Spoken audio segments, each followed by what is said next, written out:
Hola, hola, ¿cómo están mis estimados audiolectores? Les doy la bienvenida nuevamente a mi canal Daniel Te Lo Cuenta, esperando que se encuentren muy bien cada uno de ustedes.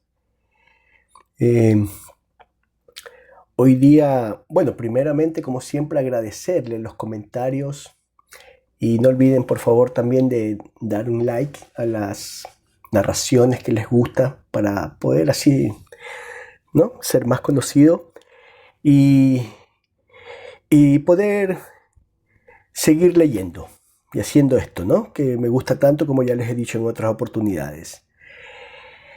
En esta oportunidad, valga la redundancia, traemos una novela de don Stefan Zweig.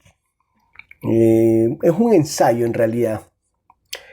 Sí, es un ensayo, no es una novela. Y llamada Calvino, Castellón contra Calvino, en torno a la hoguera de Servet. Vamos a conversar un poquito del escritor. Stefan Zweig nació el 28 de noviembre de 1881 en Viena, capital del Imperio Austrohúngaro en ese tiempo. Fue un escritor, biógrafo y activista social, nacionalidad austriaca, y posteriormente nacionalizado británico. Sus obras daban a conocer su protesta contra la intervención de Alemania en la Primera Guerra Mundial. Durante esta guerra, él sirvió un tiempo como empleado de la oficina de guerra, pues no estaba apto para ir al frente, y luego se exilió en Zúrich, ciudad de Suiza. En este periodo compuso su obra teatral Jeremías, inspirada en la guerra europea, y más tarde, en el año 1939, exhibida en Nueva York, en plena Segunda Guerra Mundial, ¿no?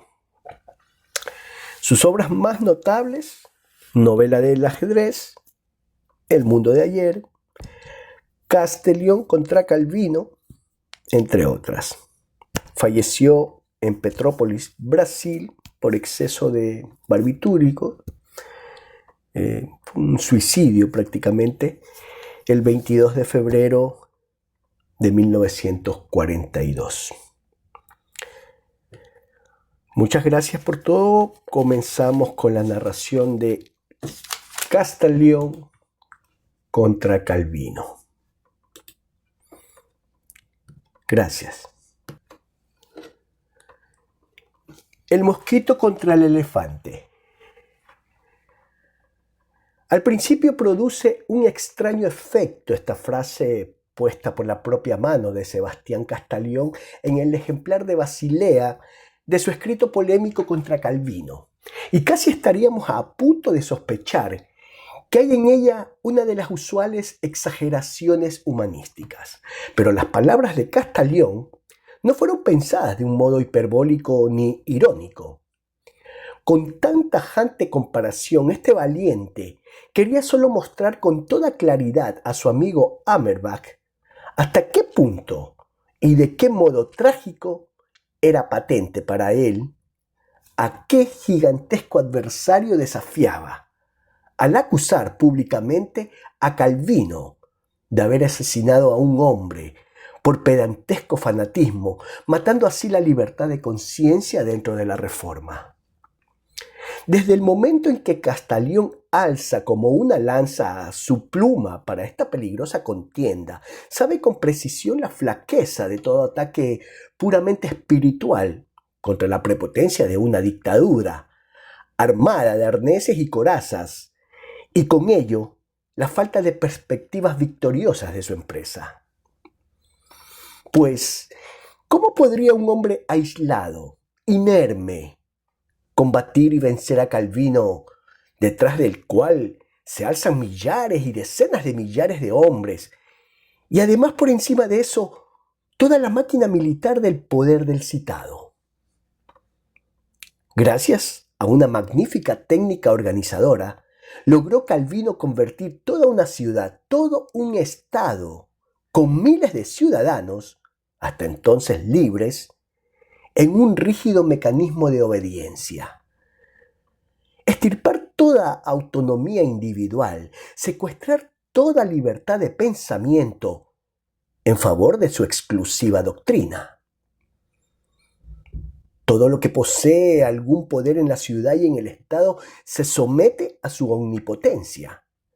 La totalidad de las autoridades y potestades, la municipalidad y el consistorio, la universidad y el tribunal, las finanzas y la moral, los clérigos, las escuelas, los alguaciles, las prisiones, la palabra escrita, la hablada y hasta la murmurada en secreto. Su doctrina se ha convertido en ley. Y a quien se atreva a alzar la más suave objeción en su contra, pronto le enseñan la prisión, el destierro o la hoguera. Este sencillo razonamiento que concluye cualquier discusión en toda tiranía espiritual, y es el de que en Ginebra solo se consiente una única verdad y que Calvino es un profeta. Pero aún mucho más afuera de las murallas de la ciudad se extiende el siniestro poder de este hombre siniestro. Las ciudades confederadas de Suiza ven en él almas importantes coaligado político. El protestantismo universal elige al Violentissimus Christianus por su caudillo espiritual. Príncipes y reyes esfuérzanse por lograr el favor del adalid eclesiástico, que frente a la católico romana ha edificado en Europa la más poderosa organización de la cristiandad. No hay acontecimiento temporal político que se realice ya sin que él lo sepa. Apenas ninguno contra su voluntad. Ya llegó a ser tan peligroso enemistarse con el predicador de Saint-Fier como con el emperador o con el papa.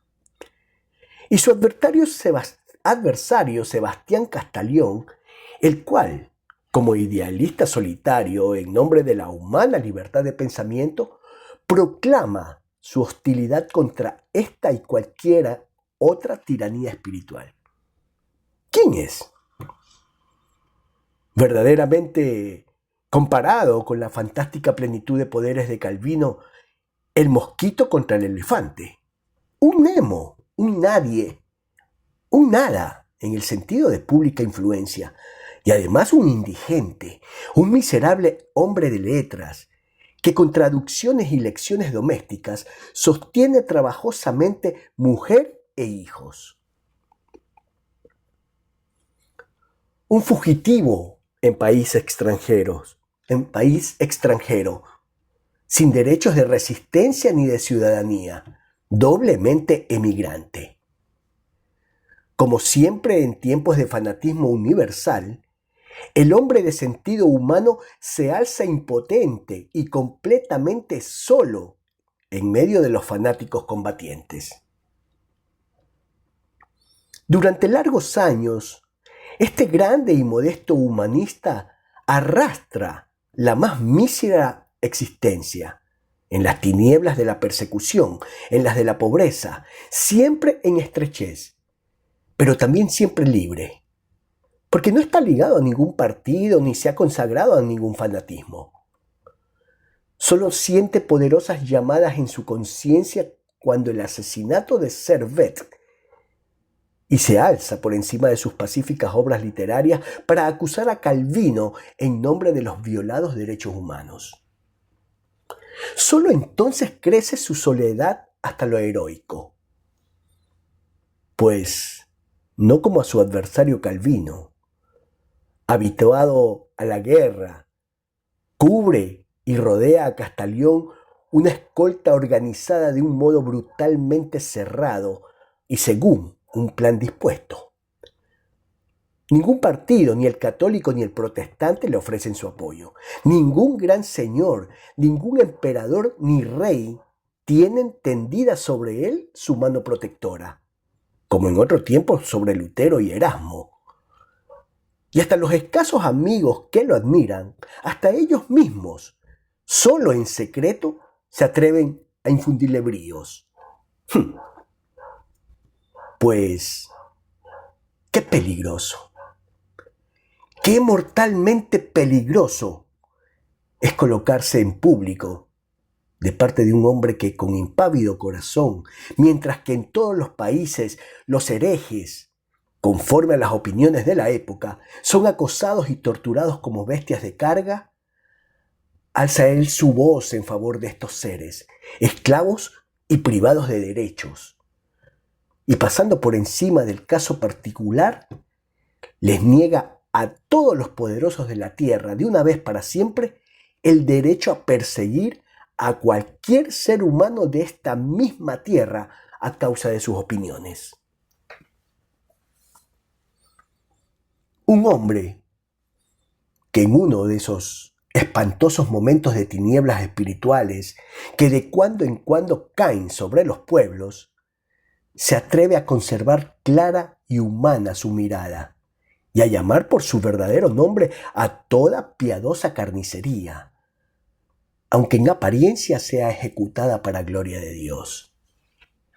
Crímenes, crímenes y siempre crímenes. Un hombre que provoca el combate con el más profundo sentimiento humanitario, el único que no puede soportar el silencio y clama al cielo su desesperación por las inhumanidades que se cometen,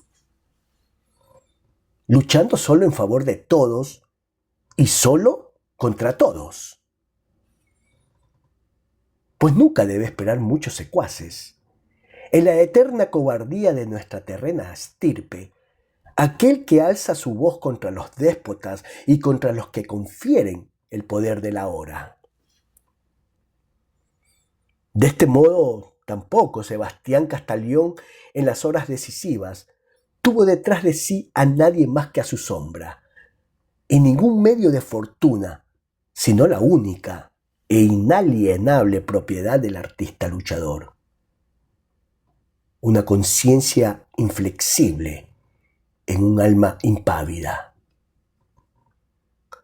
Mas justamente el que Sebastián Castaglione conjeturara desde el principio la falta de perspectivas favorables de su lucha y a pesar de ello, obedeciendo a su conciencia, la emprendiera. Este santo, no obstante, y aunque así sea, glorifica como héroe para todos los tiempos a este soldado desconocido de la gran guerra de la liberación de la humanidad. Ya el valor de haber alzado aislada y solitariamente una ardiente protesta contra un terrorismo universal debe hacer memorable la hostilidad de Castaglione a Calvino a los ojos de todo hombre espiritual. Pero también en el planteamiento interno del problema sobrepasa en mucho esta discusión histórica a su motivo ocasional. Pues aquí no se trata de nada estrictamente teológico, no se trata del ser humano Servet, ni siquiera de la decisiva crisis entre el protestantismo liberal y el ortodoxo. En esta franca exposición de cuestiones es enunciado un problema mucho más dilatado y que se tiende por encima de los tiempos. Riostra res agitur. Inaugúrase una lucha que bajo otros nombres y en otras formas tiene que volver a ser reñida siempre de nuevo. La teología no significa aquí nada más que una máscara accidental de la época, y hasta Castaglione y Calvino solo aparecen como exponentes sensibles de una invisible pero irreductible oposición. Es indiferente el nombre que se quiera dar a los polos de esta tensión permanente. Ya tolerancia contra intolerancia, libertad contra tutela, humanidad contra fanatismo, individualidad contra mecanización, conciencia contra violencia. Todos estos nombres expresan en el fondo una última, íntima y personalísima determinación, la de cuál elemento sea lo más importante para cada sujeto, lo humano o lo político, el ethos o el logos, la individualidad o la comunidad. Esta implantación de límites entre la libertad y la autoridad, que siempre vuelve a presentarse como cosa precisa, no le es evitada a ningún pueblo, a ninguna época, ni a ningún hombre pensante, pues la libertad no es posible sin la autoridad, pues se convertiría en un caos, ni la autoridad sin la libertad, pues eso llegaría a ser tiranía. Es indudable que en el fondo de la naturaleza humana incide un misterioso afán de autodisolverse en la comunidad. Permanece inextinguible nuestro primitivo impulso de encontrar determinado sistema religioso, nacional o social que aporte para el total de la humanidad con toda justicia una paz y un orden definitivo.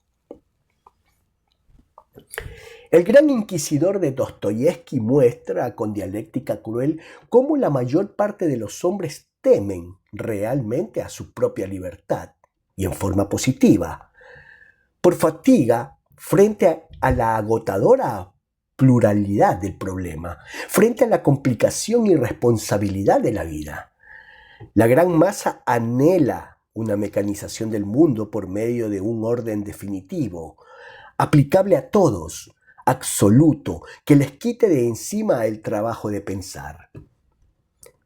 Esta mesiánica nostalgia de la supresión de los problemas de la existencia constituye el auténtico fermento que allana los caminos de todos los profetas sociales y religiosos. Cuando los ideales de una generación han perdido su fuego y sus colores, necesitase solo que se alce un hombre sugestivo y que sea declarado perentoriamente que él y solo él ha encontrado o inventado las fórmulas nuevas.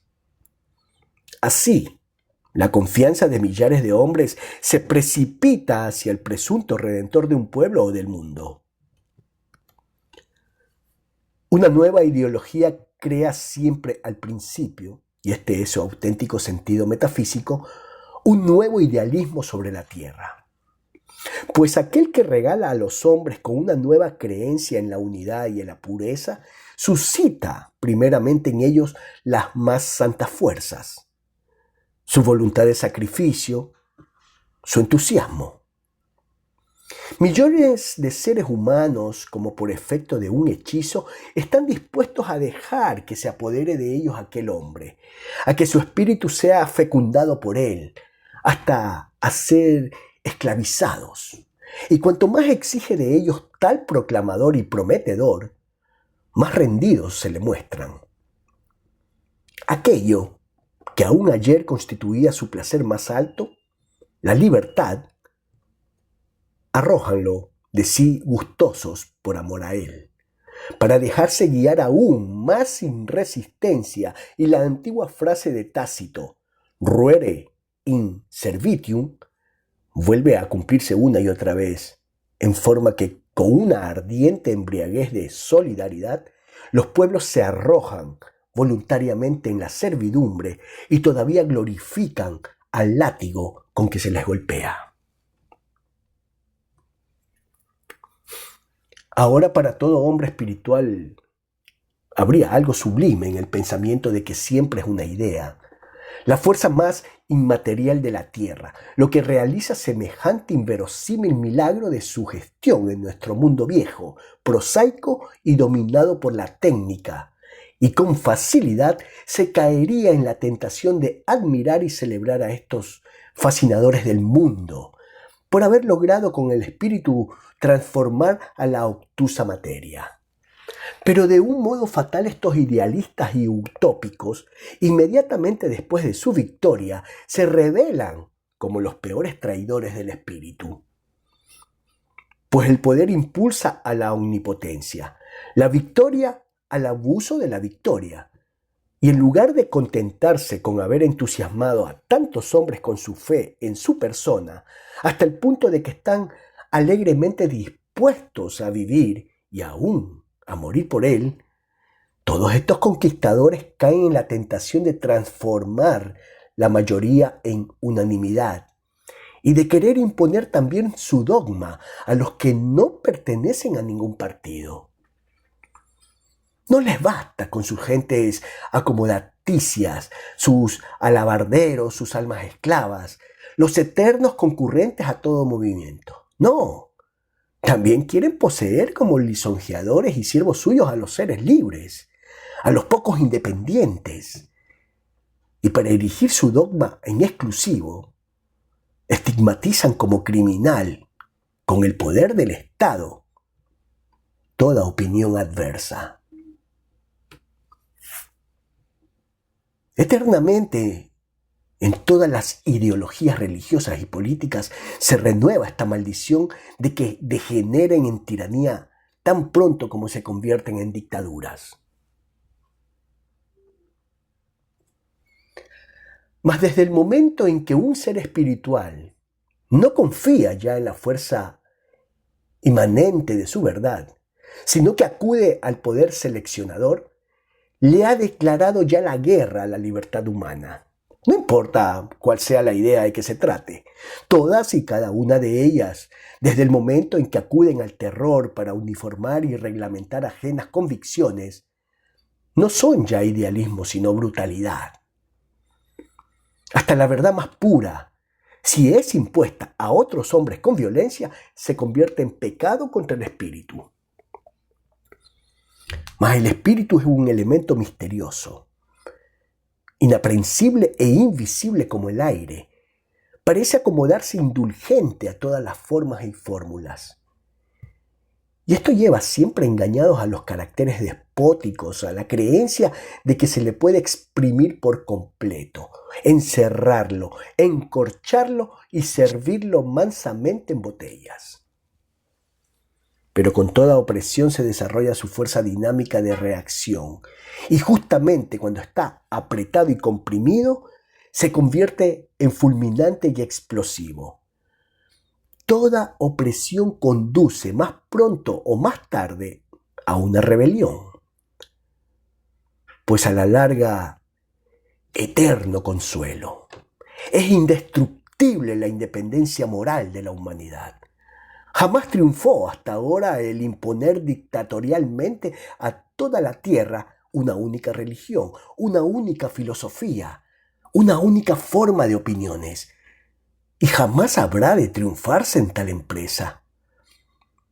Pues el espíritu siempre sabrá resistirse a todo sometimiento a servidumbre, siempre sabrá negarse a pensar según formas prescritas, a achatarse y a languidecer, a dejarse regir con cicatería y uniformidad. Qué vulgar y vano es, por ello, todo esfuerzo que pretenda reducir a un común denominador la divina pluralidad de la existencia, dividir toda la humanidad en negra o blanca, en buenos y malos, en temerosos de Dios y herejes, en obedientes al Estado y en enemigos suyos, por razón de principios solo establecidos en virtud del derecho de la fuerza. En todos los tiempos han de encontrarse espíritus independientes para sublevarse contra tal opresión de la libertad humana.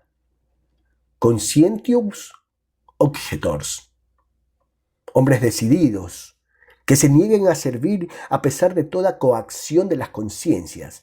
Y jamás podría darse una época tan bárbara, jamás una tiranía tan sistemática, sin que algunos individuos aislados hayan sabido zafarse a la opresión general de las masas y defiendan su derecho a una convicción personal contra los violentos monomaníacos que tratan de imponer su verdad única y exclusiva.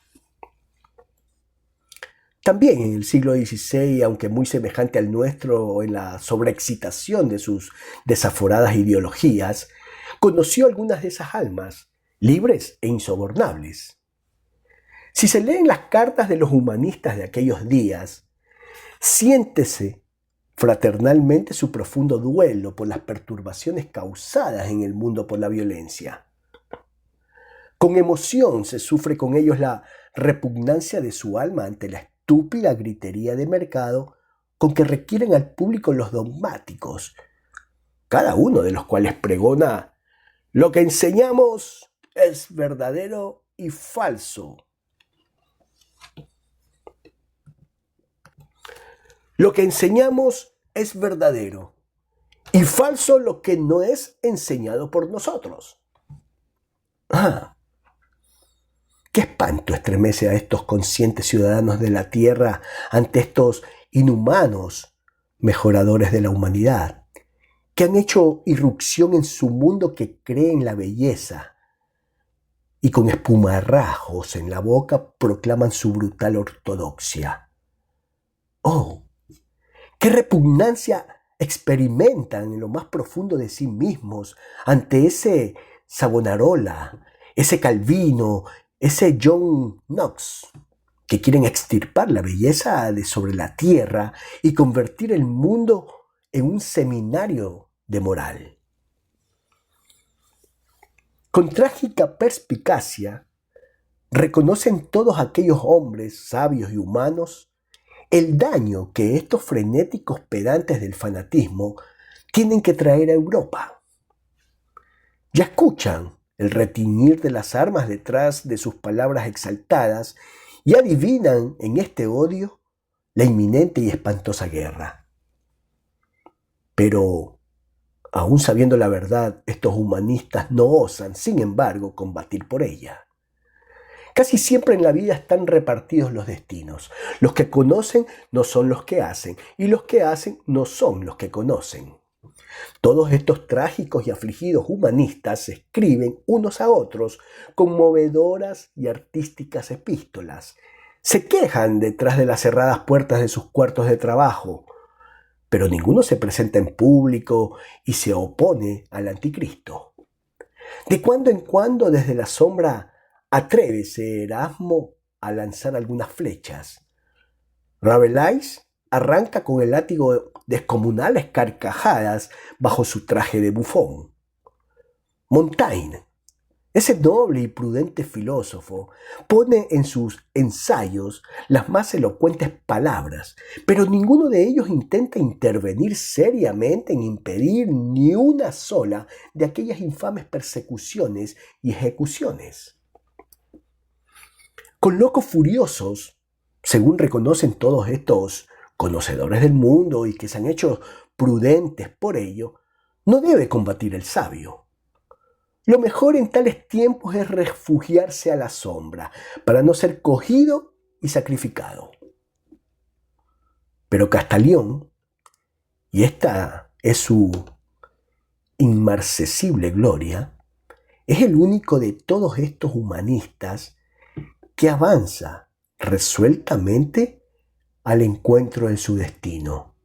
De modo heroico se atreve a alzar la voz en favor de los compañeros perseguidos y con ello se juega su propia existencia. Totalmente libre de fanatismo, aunque amenazado a cada instante por los fanáticos.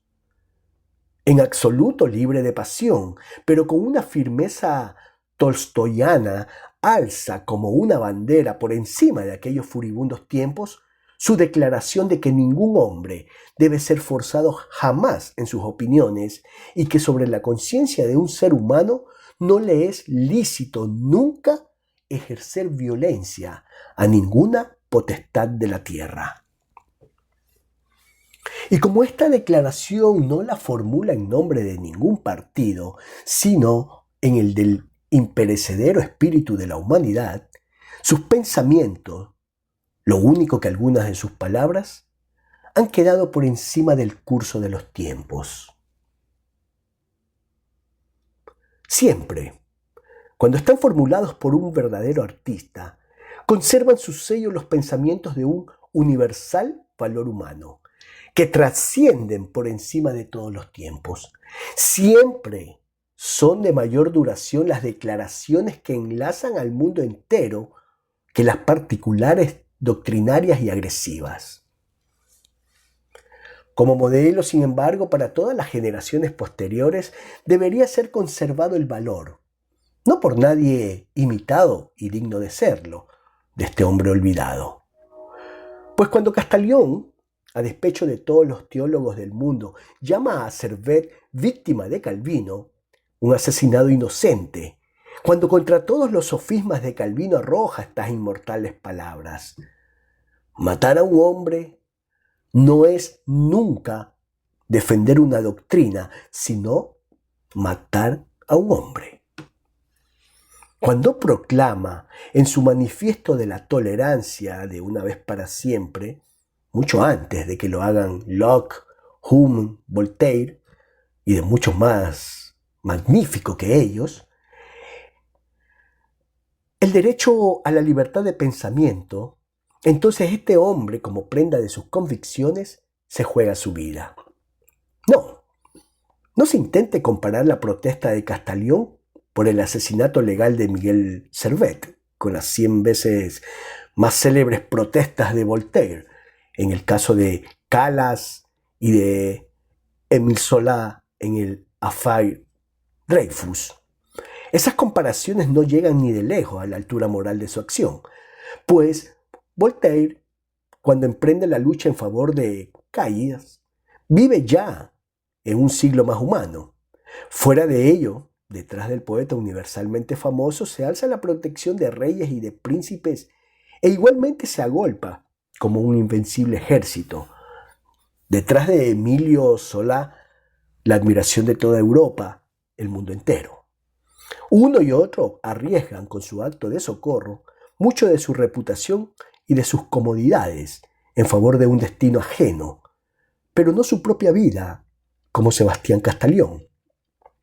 Y esta diferencia es decisiva, el cual en su combate en favor de la humanidad sufrió en todo su asesino furor la humanidad de su siglo. Del método y hasta el último fondo de sus fuerzas pagó Sebastián Castaglione el precio de su heroísmo moral.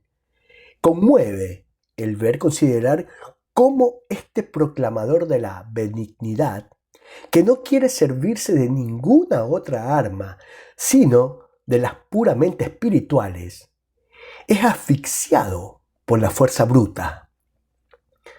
¡Ay! Siempre y en cada caso vuelve a advertirse lo falto de perspectivas de triunfo que se encuentra el hombre aislado, constantemente, sin otro poder detrás de sí que el moral del derecho, cuando se pone a luchar contra una cerrada organización. Una vez que una doctrina ha conseguido adueñarse de los organismos del Estado y de todos sus instrumentos de presión, acude, sin pensarlo más, al terror. A quien discute su plena potencia se le corta la voz en la garganta y en general también la propia garganta. Calvino no respondió jamás seriamente a Castaglione, solo se propuso hacerlo enmudecer. Sus libros fueron destrozados, prohibidos, quemados, secuestrados. Se arrancó violentamente en el cantón vecino, mediante presión política, la prohibición de que pudiera escribir. Y no bien le es imposible ya responder, apenas le es dado ya justificarse, cuando caen calumniadoramente sobre él los alabarderos de Calvino. Muy pronto no se trata ya de un combate, sino de una lamentable opresión ejercida sobre quien no puede defenderse. Pues Castaglione no puede hablar, no puede escribir. Sus obras yacen silenciosas en la anaquelería, mientras que Calvino tiene las imprentas y el púlpito, la cátedra y el sínodo, toda la maquinaria de la fuerza del Estado, y la hace funcionar sin compasión alguna. Cada paso de Castaglione es vigilado, acechada cada una de sus palabras, detenida cada una de sus cartas. No es milagro que tal organización de 1000 cabezas haya triunfado de un hombre aislado. Solo una muerte prematura salvó literalmente a Castaglione de la proscripción o de la hoguera. Pero tampoco ante su cadáver se detiene el odio frenético de los triunfadores dogmáticos. Hasta en la fosa son arrojadas sobre él como destructora cal, sospechas y calumnias, y se derrama ceniza sobre su nombre. La memoria de este hombre único que no solo combatió contra la dictadura de Calvino, sino en general contra el principio de toda dictadura espiritual, debe quedar olvidada y perdida para todos los tiempos. La fuerza está a punto de lograr este último extremo contra el inerme. No solo la acción de este gran humanista sobre aquel tiempo quedó estrangulada por aquella opresión metódica, sino que también durante muchos años estuvo ahogada su fama póstuma. Aún hoy, un hombre culto no tiene que avergonzarse en modo alguno por no haber leído jamás el nombre de Sebastián Castañón, ni haberlo oído citar siquiera. Pues ¿cómo conocerlo cuando lo más esencial de su obra quedó injustamente apartado de la imprenta por la censura durante decenios y centenios? Ningún impresor en la proximidad de Calvino osaba publicar sus escritos, y mucho tiempo después de su muerte, cuando aparecieron, era ya demasiado tarde para la debida fama. Mientras tanto, otros adoptaron las ideas de Castañón. Bajo otros nombres es proseguido el combate en el cual él, el primer adalid, había caído demasiado pronto y casi sin ser notado. Muchos hombres están destinados a vivir en la sombra y morir en la oscuridad. Los sucesores han recolectado la gloria de Sebastián Castañón y aún hoy, en todos los libros escolares, puede leerse la errónea noticia de que Hume y Locke fueron los primeros que difundieron por Europa la idea de la tolerancia, como si la obra de Castañón sobre los heréticos no hubiese sido nunca escrita ni impresa. Está olvidada su gran acción moral, la lucha a causa de Servet. Olvidada la guerra contra Calvino, la del mosquito contra el elefante. Olvidada su obra. Una insuficiente imagen de ella dada por la edición conjunta holandesa de sus escritos, algunos manuscritos en Suiza y en las bibliotecas holandesas, algunas frases de gratitud de sus discípulos, eso es todo lo que queda de un hombre a quien con unanimidad sus contemporáneos celebraron no solo como a uno de los hombres más sabios, sino también como a uno de los más nobles de su siglo. ¿Qué deuda de gratitud hay que pagar aún, hoy, a este olvidado? La monstruosa injusticia queda todavía por reparar. Pues la historia no tiene tiempo para ser justa. Como frío cronista, no toma en cuenta más que los resultados. Rara vez echa de menos una medida moral. Solo contempla al vencedor y deja en la sombra a los vencidos. Sin reflexionar, estos soldados desconocidos son arrojados a la fosa de los grandes olvidados. Nulla crux, milla corona. Ninguna cruz ni corona celebra sus actos de sacrificio, desconocidos por haber sido vanos. Mas, en realidad, no se puede calificar de vano ningún esfuerzo emprendido por una pura convicción. Ninguna muestra moral de fuerza queda jamás totalmente perdida en el universo. También, como vencidos, han realizado su sentido los que sucumbieron, los que llegaron demasiado pronto con un ideal que trascendía más allá de su tiempo. Pues solo creando testigos y convencidos que por ella vivan y mueran, está viva una idea sobre la tierra.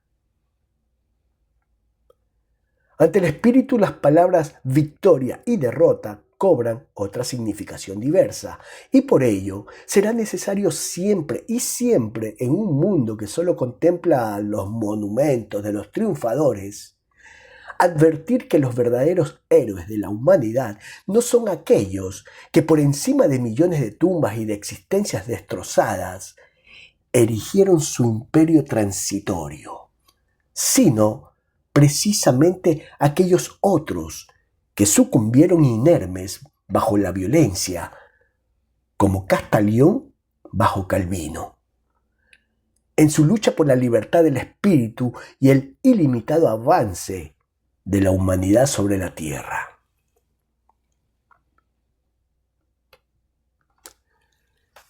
Calvino se apodera del poder. El domingo 21 de mayo de 1536, solemnemente convocados por toques de clarín, se reúnen los ciudadanos de Ginebra en la plaza pública y declaran unívocamente, alzando las manos, que desde entonces solo quieren vivir selon l'Evangile et la parole de Dieu, según el Evangelio y la palabra de Dios. Por el procedimiento del referéndum, esta institución archidemocrática, todavía hoy usual en Suiza, es introducida en la antigua residencia episcopal. La religión reformada como creencia de la ciudad y del Estado, como la única confesión válida y permitida. Pocos años habían sido menester para que la vieja fe católica no solo fuera rechazada, sino destruida y extirpada en la ciudad del Ródano. Amenazados por el populacho, huyeron de los conventos los últimos sacerdotes, canónigos, frailes y monjas. Sin excepción, todas las iglesias quedan limpias de imágenes y otros testimonios de la superstición. Este solemne día de mayo sella ahora el triunfo definitivo. Desde este momento, el protestantismo tiene legalmente en Ginebra no solo la supremacía y la prepotencia, sino que es también el poder único. Esta implantación radical y sin reservas de la religión reformada en Ginebra es, en lo esencial, obra de un único hombre exaltado y terrorista, del pastor Farel. Naturaleza fanática, frente estrecha pero férrea, temperamento poderoso y al propio tiempo sin escrúpulos. Nunca en mi vida se me presentó hombre alguno tan arrogante y descarado. Dice de él el suave Erasmo, este Lutero romano ejerce un poder que sojuzga y constriñe a las masas. Pequeño, feo, con roja barba y erizados cabellos, inflama al pueblo desde el púlpito con su voz atronadora y el ilimitado furor de su violenta naturaleza, en una febril rebelión de sentimientos. Lo mismo que Danton en cuanto político, este revolucionario religioso sabe excitar los dispersos y recónditos instintos de la calle e inflamarlos para un decisivo golpe y ataque. Antes de la victoria, 100 veces arriesgó Farel su vida, amenazado con pedradas en pleno campo, preso y desterrado por todas las autoridades. Pero con la primitiva fuerza acometedora y la intransigencia de un hombre dominado por una idea única, desbarata poderosamente toda resistencia. De un modo bárbaro, irrumpe en la Iglesia Católica con sus fuerzas asaltantes, mientras el sacerdote ofrece en el altar el sacrificio de la misa y asciende arbitrariamente al púlpito para predicar en medio de los bramidos de sus partidarios contra la abominación del anticristo. Formó, con chicos de la calle, una masa juvenil popular. Pagó bandas de pilludos que durante el servicio divino penetrasen en la catedral y con sus gritos, gruñidos y carcajadas perturbaran el recogimiento. Por último, cobrando valor de la afluencia cada vez más fuerte de partidarios, movilizó toda su guardia para un último ataque y los hizo penetrar violentamente en los conventos, arrancar las sagradas imágenes de las paredes y quemarlas. Este método de cruda violencia dio la razón de vida a su buen éxito. Como siempre, una pequeña pero activa minoría, en cuanto muestra valentía y no repara en usar del terror, amedrenta a una mayoría, grande pero indolente. Cierto que los católicos se quejaron del quebrantamiento del derecho y acudieron a la municipalidad, pero al mismo tiempo permanecieron resignados en sus casas y sin defensa alguna. Acabó por fin el obispo por escaparse y abandonar la ciudad de su residencia a la victoriosa Reforma. Pero ahora, en el triunfo, se manifiesta que Farel solo corresponde al tipo del revolucionario improductivo, cierto que capaz, con su arrebato y fanatismo, de abatir un orden antiguo, pero que no está llamado a erigir uno nuevo. Farel es un injuriador, pero no un formador, un rebelde, pero no un constructor. Era capaz, con su furia, de suscitar tormentas contra la Iglesia romana, de excitar el odio de las oscuras masas contra frailes y monjas. Podía, con su iracundo puño, romper las pétreas tablas de la antigua ley. Pero delante de las ruinas se queda perplejo y sin objeto. Ahora, que en el lugar de la expulsada religión católica habría que implantar en Ginebra una confesión nueva, desfallece Farel por completo, como espíritu puramente destructor. Solo sabía crear un espacio vacío para lo nuevo, pero jamás puede un revolucionario de las calles aparecer como espíritu constructivo. Con el derribo queda terminada su acción. Para reedificar tiene que surgir otro hombre. No solo Farel es el que pasa entonces por este crítico momento de incertidumbre, después de una victoria demasiado rápida. También en Alemania y en el resto de Suiza vacilan los jefes de la Reforma, discordes e inciertos acerca del tema histórico que les fue adjudicado.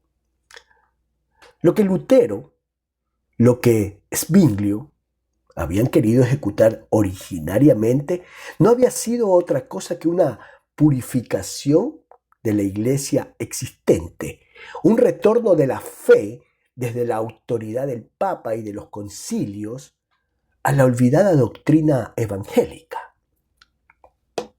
Reforma en un principio no significaba en realidad otra cosa para ellos, sino lo que expresa el sentido literal de la palabra. Solo reformar, mejorar, purificar, reencarnar lo antiguo.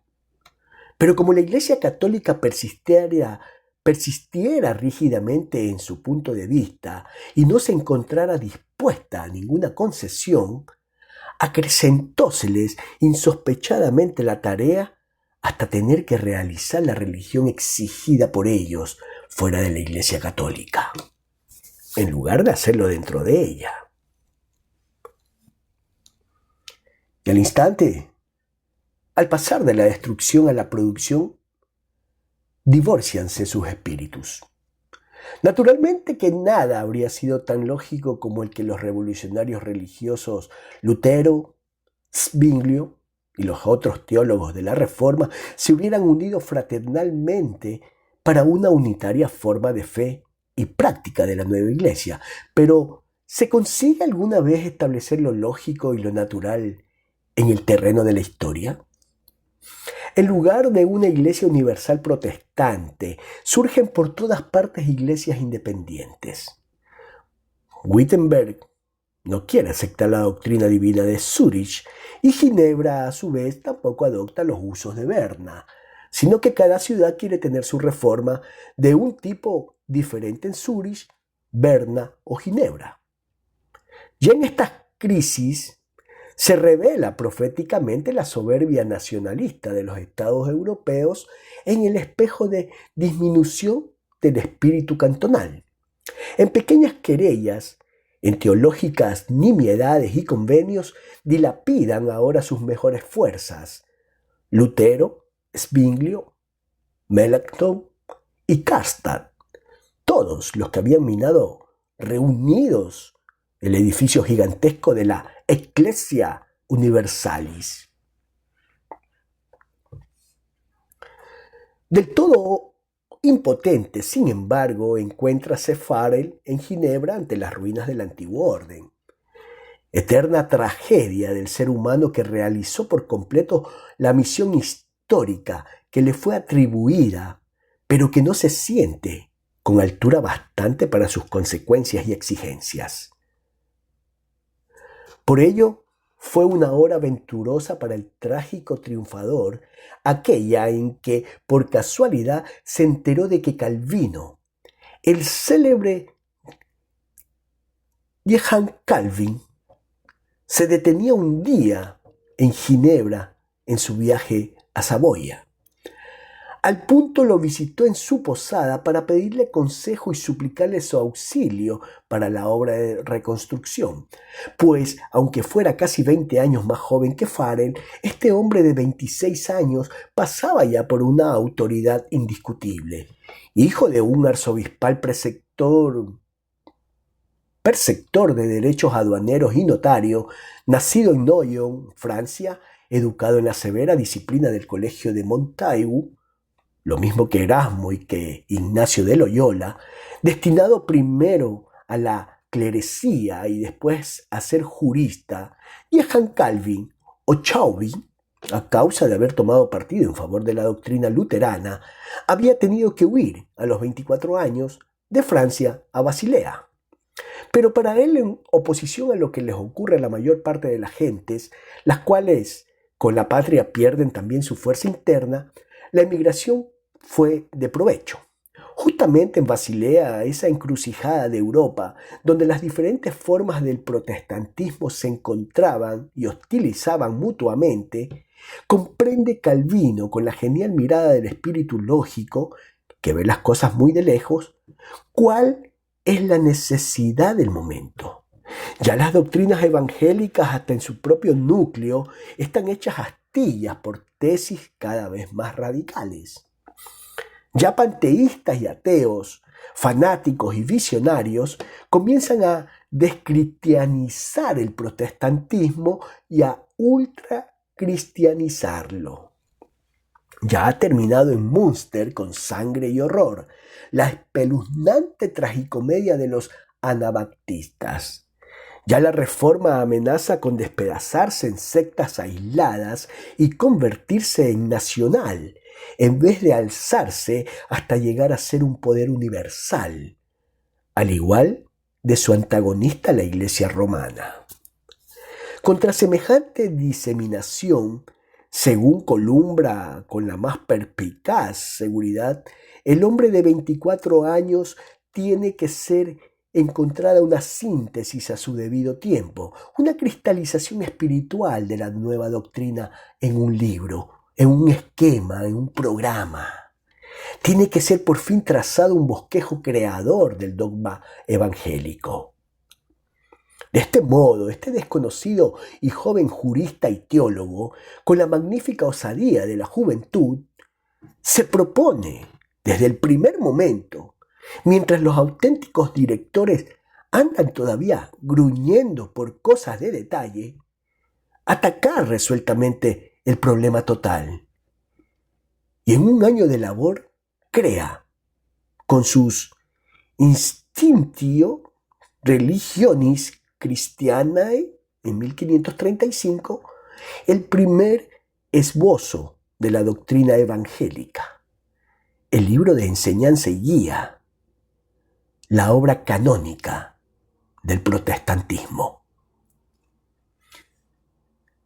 Esta institutio es uno de los 15 o 20 libros del mundo de los cuales es lícito decir sin exageración, que han determinado el curso de la historia y modificado la fisonomía de Europa. Obra la más importante de la Reforma después de la traducción de la Biblia de Lutero. Este libro ejerció desde el primer momento influencia decisiva sobre los contemporáneos, por su lógica inflexibilidad, su constructiva energía. Un movimiento espiritual necesita siempre un hombre de genio que lo comience y un hombre de genio que lo termine.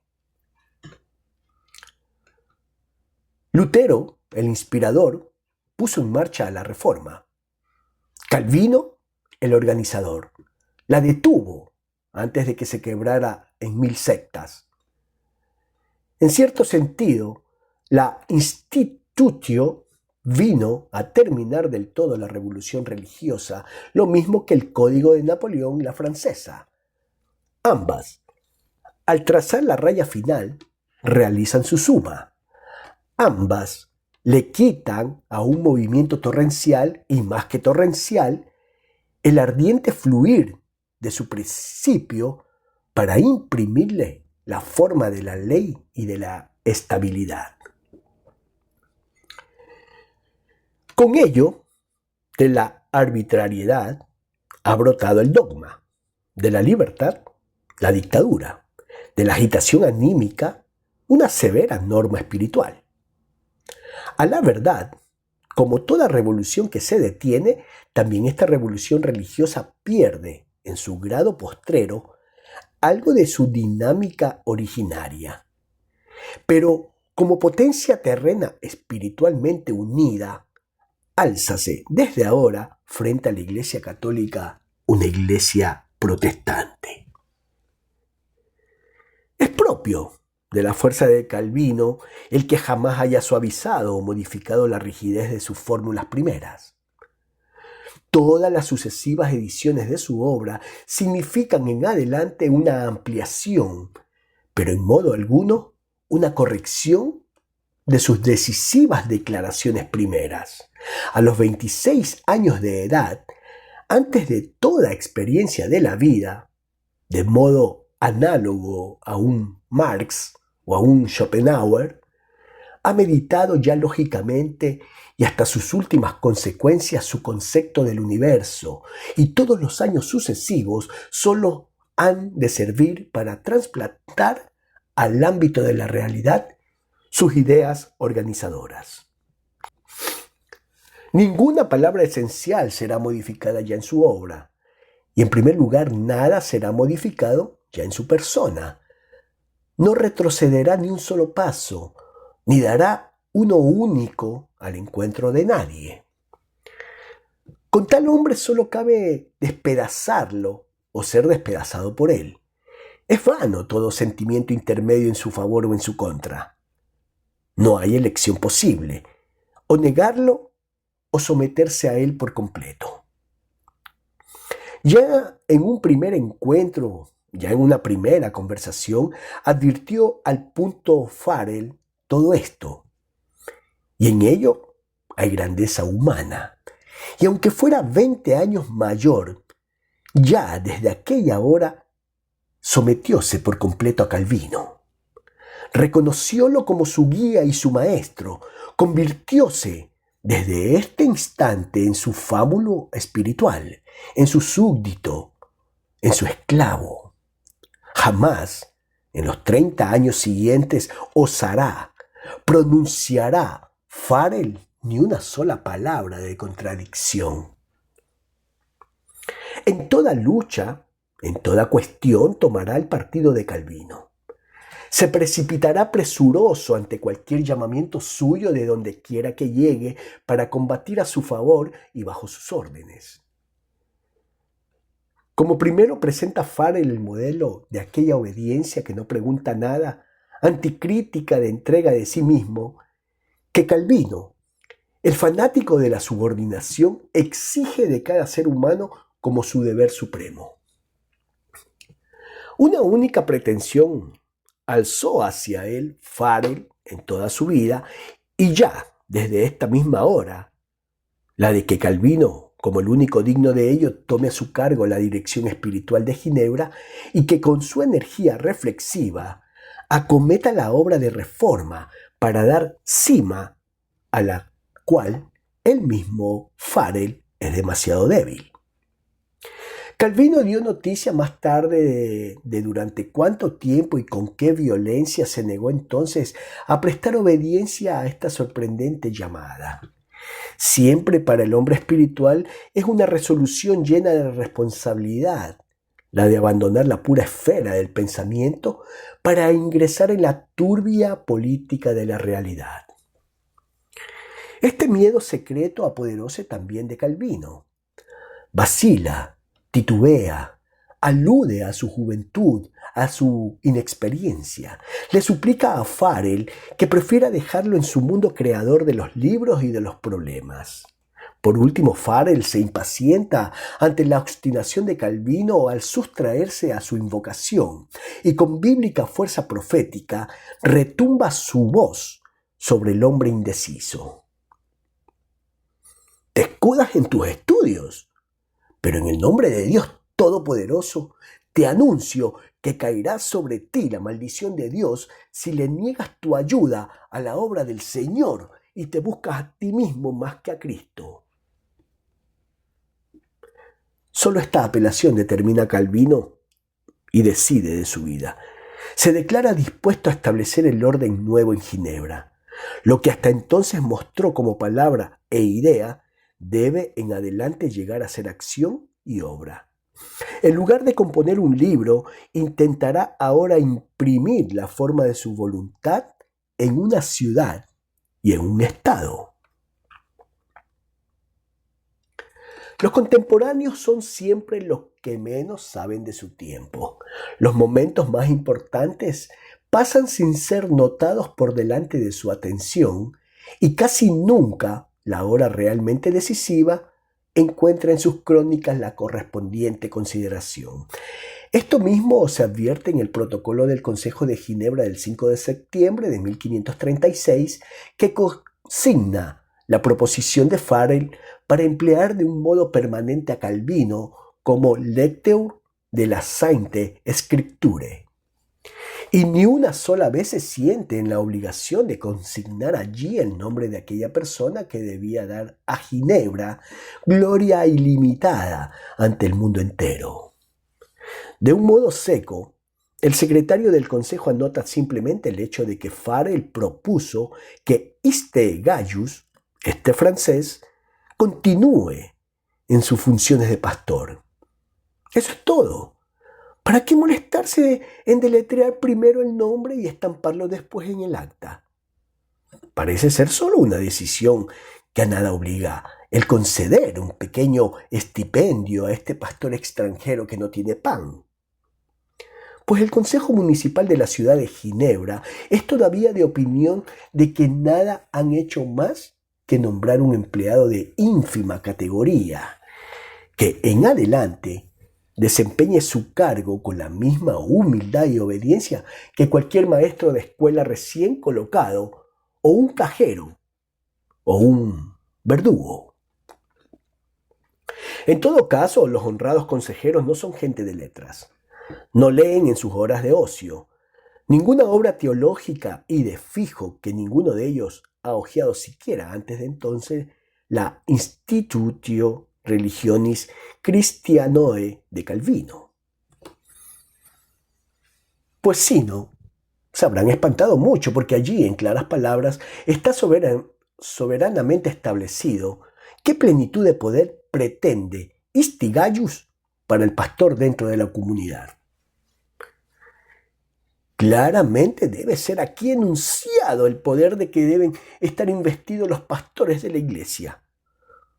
Como han sido nombrados como administradores y proclamadores de la palabra divina, tienen que atreverse a todo para forzar a los grandes y poderosos de este mundo a que se inclinen ante la majestad de Dios y le sirvan. Tienen que mandarlo todo, desde lo más alto a lo más bajo. Tienen que erigir los dogmas de Dios y quebrantar el imperio de Satán. Proteger a las ovejas y extirpar a los lobos. Tienen que amonestar e instruir a los dóciles y acusar y aniquilar a los que oponen resistencia. Pueden atar y pueden desatar. Pueden fulminar excomuniones, pero todo ello conforme a la palabra de Dios. Esta frase de Calvino, los pastores tienen que mandarlo todo desde lo más alto hasta lo más bajo, es indudable que pasó inadvertida para los consejeros de Ginebra, si no jamás habrían tendido tan rápidamente las manos hacia este hombre lleno de exigencias. Sin sospecha de que este emigrante francés que llamaban ellos a su iglesia estaba decidido desde el principio a ser señor de la ciudad y del Estado, invirtiéronle en el cargo y la dignidad. Pero a partir de este día queda terminado su propio poder, pues con la fuerza de su implacable energía, Calvino va a arrebatarlo todo para sí. Sin escrúpulo alguno va a llevar a efecto sus exigencias totalitarias y con ello a transformar una república democrática en una dictadura teocrática. Ya las primeras medidas testimonian la lógica de largo alcance del pensamiento de Calvino y la resolución de su ánimo, consciente de sus metas.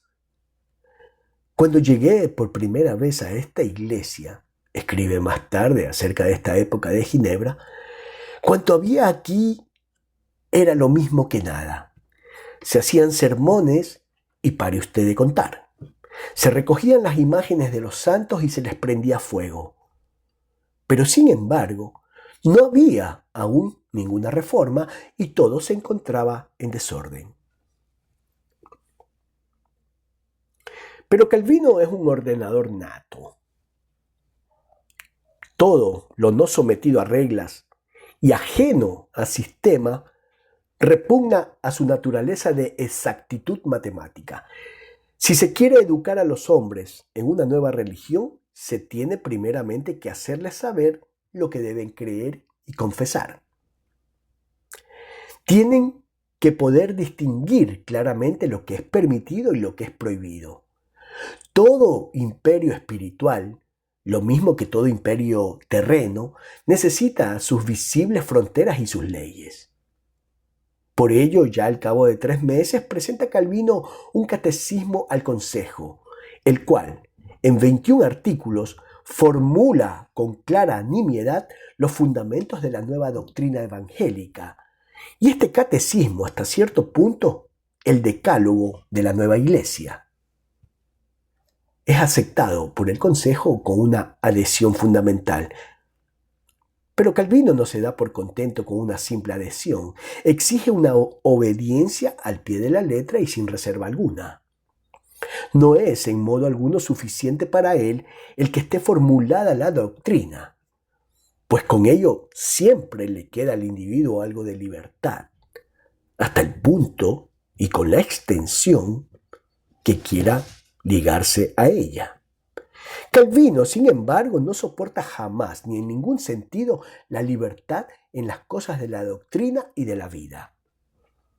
Ni un palmo de terreno quiere dejar a la convicción individual en las cuestiones eclesiásticas y espirituales.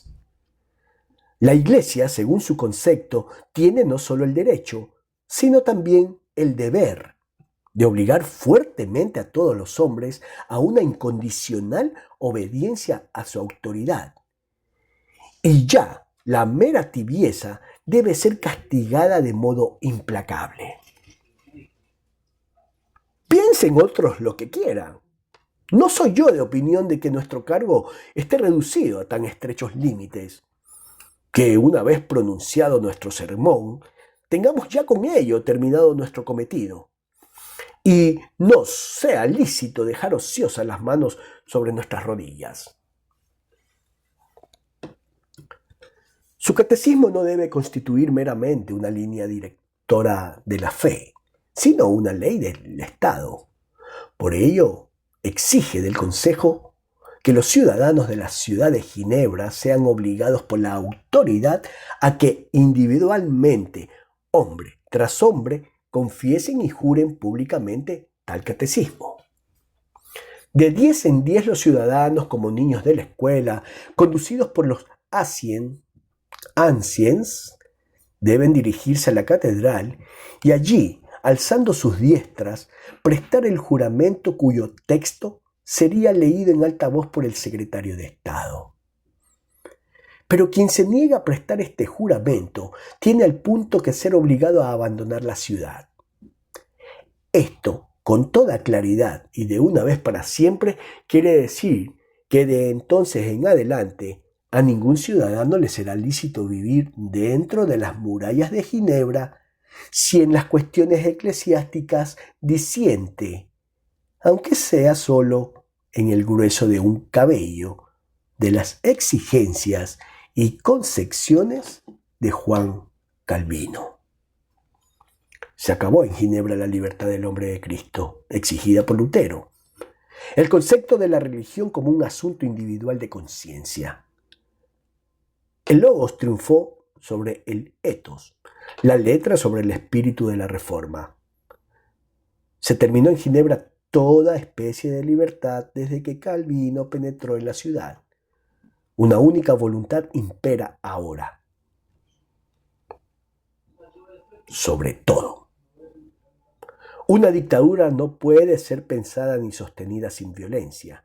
Quien quiere conservar el poder necesita tener medios coactivos entre sus manos. Quien quiere mandar tiene que poseer también el derecho de castigar. Ahora, Calvino, conforme al decreto de su nombramiento, no tendría ni el más mínimo derecho para decretar purificaciones por delitos eclesiásticos. Los consejeros designaron un lecteur de la Sainte Escriture para que explique a los creyentes libros santos. Un pastor para que predique y amoneste a la comunidad a fin de que siga en la recta creencia en Dios.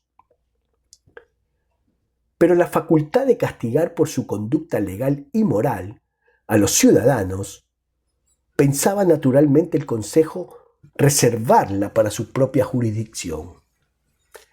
Ni Lutero, ni Zwinglio, ni ningún otro de los reformadores habían hasta entonces tratado de disputar este derecho y esta facultad a los magistrados civiles.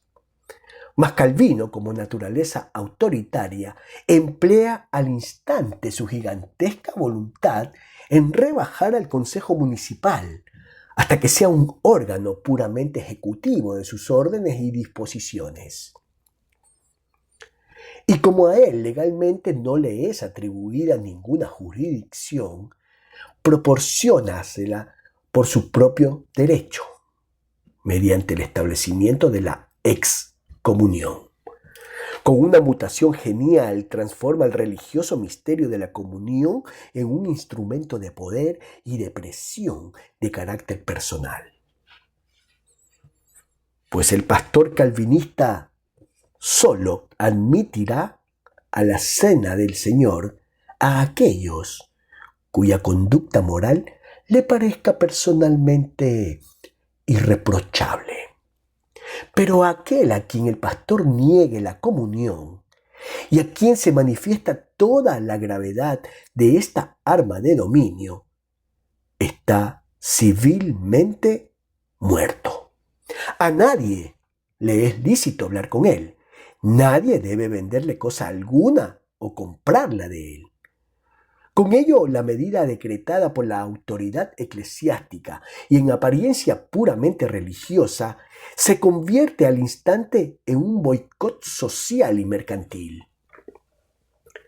Entonces, en el caso de que el excluido continúe aún sin capitular y se niegue a hacer la penitencia pública prescrita por el pastor, ordena Calvino su destierro. Un enemigo de Calvino, aunque por otra parte sea el ciudadano más digno de consideración, no puede, según ello, continuar viviendo en Ginebra por mucho tiempo. Todo hombre quisto con los eclesiásticos, está desde entonces amenazado en su existencia civil. Con este rayo entre las manos, Calvino puede destruir a todos los que le opongan resistencia. Con un único y osado zarpazo ha empuñado en sus manos una incendiaria tea y una piedra de rayo, tal como anteriormente ni siquiera el obispo de la ciudad era capaz de fulminarlas. Pues dentro del catolicismo se requería siempre una ilimitada serie de instancias cada vez más altas antes de que la Iglesia se resolviera a expulsar de sí públicamente a uno de los que le pertenecían. La excomunión era un acto que excedía de lo personal y plenamente sustraído a la arbitrariedad individual. Calvino, no obstante, aspirando a sus fines y despiadado en su voluntad de poder, sitúa este derecho de anatema, que puede aplicarse a diario y de modo cada vez menos sometido a reglas, en manos del pastor y del consistorio. Hace de esta espantosa amenaza un castigo casi constante.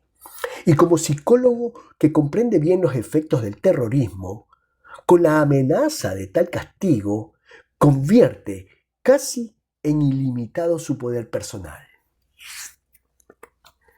Cierto que trabajosamente logra aún establecer la municipalidad que la administración de la comunión solo tenga lugar cada trimestre y no todos los meses, como exigía Calvino. Pero solo esta vez se dejará arrebatar Calvino su arma más poderosa, pues únicamente con ella puede, en realidad, dar comienzo a su auténtico combate, la lucha por la totalidad del poder. En general, pasa siempre algún tiempo antes de que un pueblo advierta que paga las transitorias ventajas de una dictadura.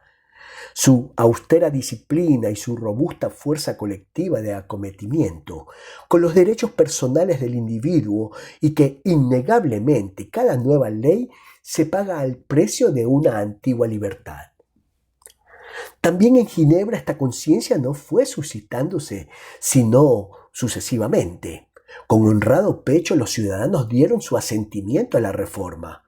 Por su libre voluntad se reunieron en el público mercado para confesar la nueva fe, levantando la mano como hombres ya no independientes.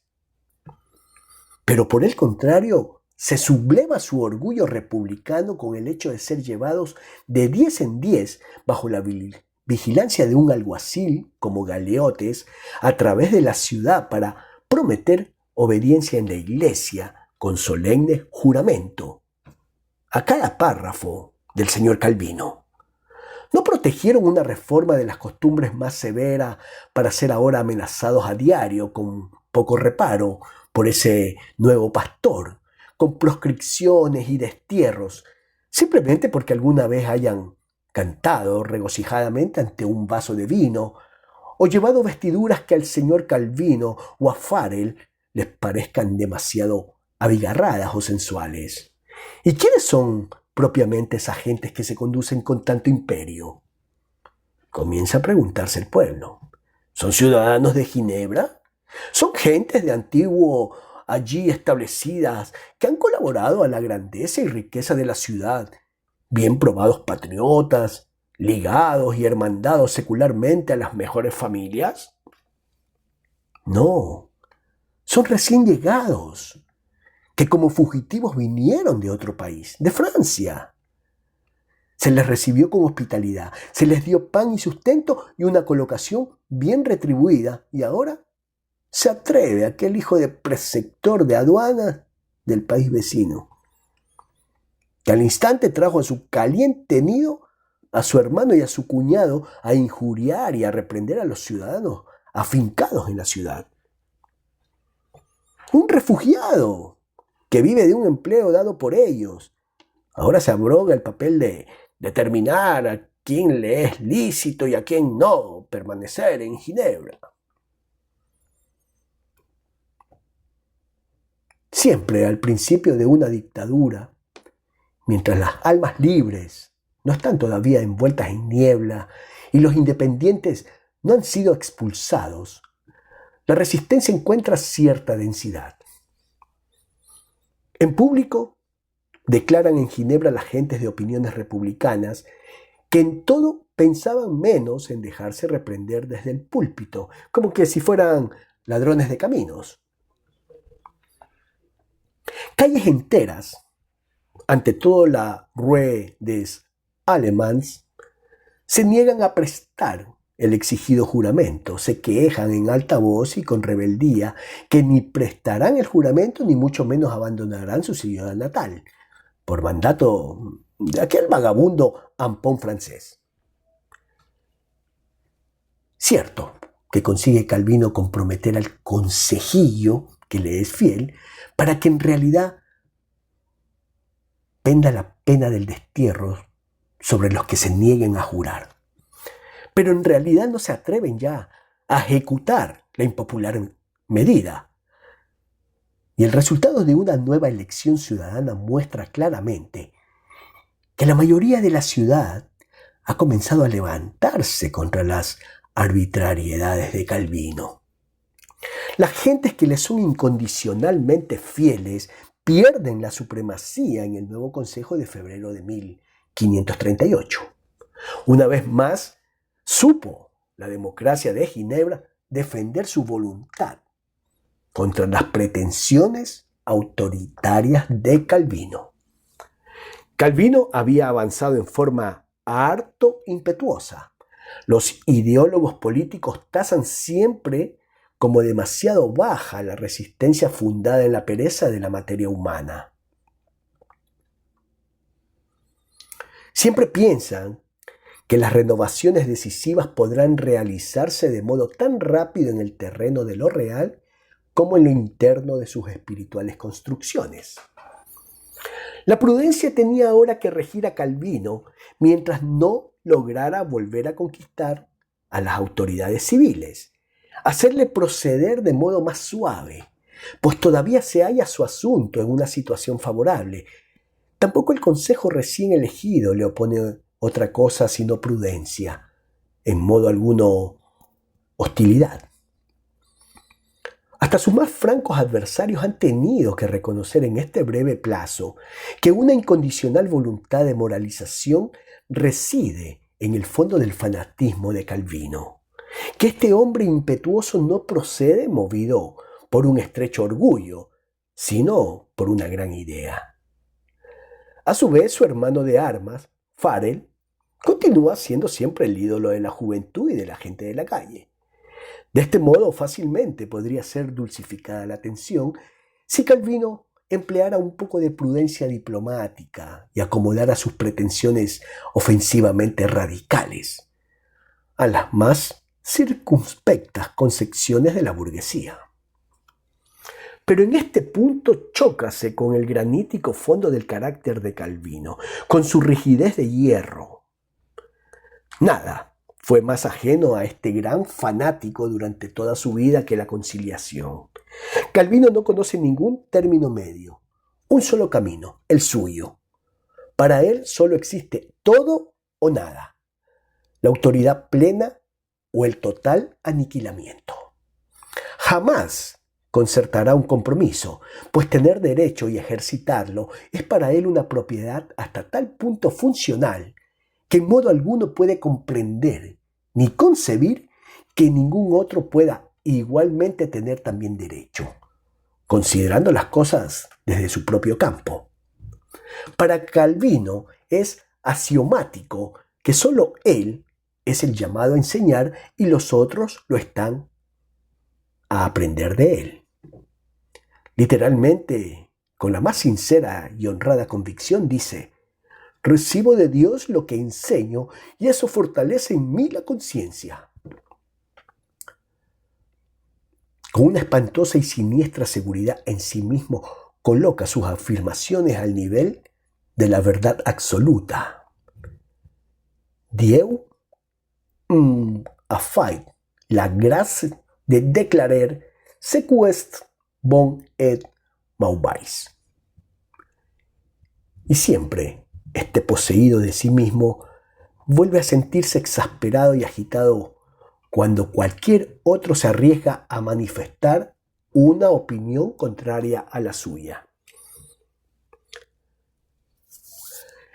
Ya la contradicción provoca en Calvino una especie de ataque de nervios. Hasta lo más profundo de lo corporal alcanza la sensibilidad de su espíritu. El estómago se le revuelve y vomita bilis, y aunque el adversario proceda del modo más objetivo y sabio posible al exponer sus objeciones, ya el solo hecho de que se haya atrevido a pensar de otro modo que él, conviértelo personalmente para Calvino en mortal enemigo, y más allá de lo que a él afecta, en enemigo del mundo, en enemigo de Dios. Serpientes que silban contra él, perros que le ladran, bestias, bribones, siervos de Satán. De este modo designa en su vida particular este hombre exagerado y desmedido a los primeros humanistas y teólogos de su tiempo. La honra de Dios está ofendida en su siervo. No bien alguien contradice a Calvino, aunque solo sea de un modo totalmente académico. La Iglesia de Cristo está amenazada. No bien alguien osa llamar ad personam, ansioso de dominio, el pastor de San Pedro. Sostener conversaciones ambiguas con algún otro no significa más para Calvino, sino que aquel otro tiene que convertirse a su opinión y confesarla. A lo largo de toda una vida, este espíritu, en general tan perspicaz, no dudó ni un solo momento de su título exclusivo para exponer la palabra de Dios y para ser el único que la conociera. Pero precisamente por esta rígida fe en sí mismo, por esta profética posesión de sí mismo, por esta magnífica monomanía, se mantuvo firme en el terreno de lo real. Solo su inconmovilidad de piedra, su rigidez férrea e inhumana, explica el secreto de su triunfo político. Pues solo esta posesión de sí mismo, solo este magnífico y limitado convencimiento convierte en la historia universal a un hombre en conductor de hombres. Jamás la humanidad, que siempre se entrega al sugestionador, se sometió a los pacientes y justos, sino solo a los grandes monomaníacos que encuentran en sí el valor de enunciar su verdad como la única posible, su voluntad como la fórmula fundamental de la ley del universo. No produce, por lo tanto, el más mínimo efecto sobre Calvino el que la mayoría del nuevo Consejo de la Ciudad se alce en contra suya y le recomiende, del modo más cortés, que a causa de la paz prescinda de esas rudas amenazas y excomuniones y se ajuste a la concepción más indulgente del sínodo de Berna. Un obstinado como Calvino no acepta ninguna paz razonable, si tiene que ceder, aunque no sea más que una tilde. Todo compromiso es completamente imposible para su naturaleza autoritaria, y en el momento en que la municipalidad le contradice, aquel hombre que exige de los otros la más incondicional subordinación ante todo superior, se convierte plenamente, sin reflexionarlo, en un revolucionario contra las autoridades legales. Abiertamente injuria el consejillo desde el púlpito y proclama que prefiere morir antes que arrojar a los perros el santo cuerpo del Señor. Otro pastor llama en la iglesia el consejo de la ciudad una colección de borrachones. Lo mismo que un bloque de roca rígido e inconmovible, los partidarios de Calvino se oponen a la pública autoridad. Este provocativo apoyo del cuerpo de pastores en contra de su jurisdicción no puede soportarlo el Consejo Municipal. Al principio envía un mandamiento declarando, de modo que no puede dejar lugar a torcidas interpretaciones, que no puede seguir abusándose del púlpito para fines políticos, sino que allí únicamente debe ser expuesta la palabra de Dios. Pero como Calvino los suyos pasan tranquilamente por encima de esta disposición oficial, no resta sino prohibir a los pastores que asciendan al púlpito. El más desafiador de entre ellos, Courtauld, hasta llega a ser encarcelado a causa de pública excitación al motín. Con ello está declarada la guerra franca entre la fuerza eclesiástica y civil, pero Calvino la acepta resueltamente. Acompañado por sus partidarios, penetra violentamente en la Catedral de San Pedro, asciende tercamente al púlpito vedado para él, y como partidarios y adversarios de uno y otro bando, invadan la iglesia con espadas, los unos para proteger el prohibido sermón, los otros para impedirlo. Origínase un espantoso tumulto y están a punto de llegar a unas Pascuas de sangre. Está terminada ahora la paciencia de la municipalidad. Convoca al Gran Consejo de los 200, la instancia suprema, y le plantea la cuestión de si se debe despedir a Calvino y los demás, que han desdeñado obstinadamente las órdenes del municipio. Una abrumadora mayoría responde que sí. Los eclesiásticos rebeldes son depuestos de sus cargos y se les indica enérgicamente que en el plazo de 3 veces 24 horas tienen que abandonar la ciudad. El castigo de destierro con el que Calvino en los últimos 18 meses amenazaba a tantos ciudadanos de Ginebra le ha alcanzado ahora a él mismo. El primer asalto de Calvino a Ginebra está fracasado. Pero tal revés en la vida de un dictador no significa nada peligroso. Por el contrario, casi corresponde forzosamente a la definitiva ascensión a una ilimitada posesión de poder y que al principio se sufra esta dramática derrota. Destierro, prisión, confinamiento, jamás se muestran como obstáculos para el gran revolucionario universal, sino solo como exigencias de su popularidad. Para ser divinizado por las masas hay que haber sido mártir, y precisamente el ser perseguido por un sistema odiado le proporciona al principio a un conductor de pueblos la preparación anímica necesaria para sus posteriores y decisivos triunfos sobre las masas. Porque por medio de aquella simbólica prueba se eleva hasta lo místico ante el pueblo el nimbo del jefe futuro. Nada es más necesario para un gran político como el desaparecer por el foro de cuando en cuando, pues justamente por su invisibilidad se convierte en legendario. Como una nube, la fama glorificadora envuelve su nombre. Y a su regreso avanza a su encuentro una expectación 100 veces acrecida que, sin su intervención, se ha formado, por decirlo así, de la atmósfera. Casi todos los héroes populares de la historia han adquirido la máxima fuerza sentimental sobre su nación por medio de un destierro. César en las Galias, Napoleón en Egipto, Garibaldi en América del Sur, Lenin en los Montes Urales. Se hicieron más fuertes por medio de su ausencia de lo que lo hubieran sido con su presencia. Y ese es también el caso de Calvino.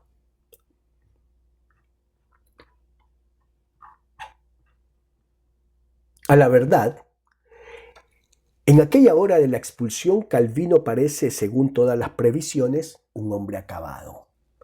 Su organización está destrozada, su obra plenamente fracasada, y nada parece quedar de su actividad sino el recuerdo de una fanática voluntad de orden y algunas docenas de abandonados amigos, pero vienen en su auxilio, como en el de todas las naturalezas políticas, que en lugar de pactar en los momentos peligrosos, se retiran resueltamente las faltas de sus sucesores y adversarios.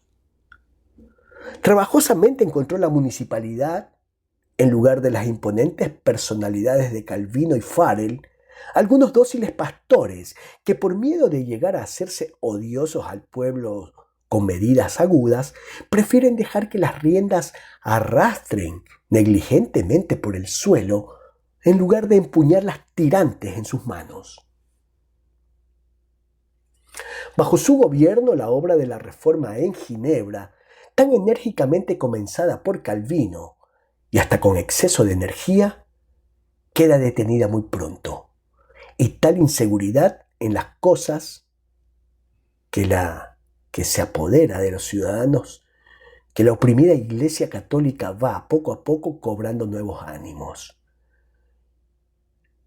Intenta, por medio de prudentes mediadores, volver a conquistar a Ginebra por la fe romana. La situación va siendo crítica, cada vez más crítica. Poco a poco, los mismos reformados, para quienes Calvino había sido demasiado duro y severo, comienzan a intranquilizarse y a preguntar si, en resumidas cuentas, tal alzote de bronce no habría sido más de desear que el caos que les amenaza. Cada vez con mayor insistencia los ciudadanos, hasta algunos de los anteriores adversarios, invitan a que vuelva a ser llamado el desterrado. Por último, el Consejo Municipal no ve ningún otro refugio sino acceder al general deseo popular.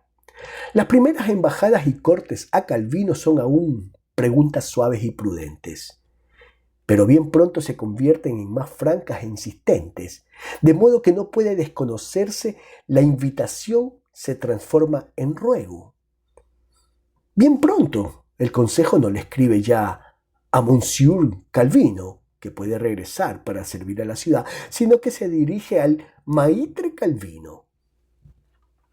Por último, literalmente de hinojos, los desaconsejados señores del consejo suplican al buen hermano y único amigo que vuelva a tomar a su cargo el puesto de pastor, y va ya añadida la promesa de portarse de tal modo con él que tenga motivos para estar contento.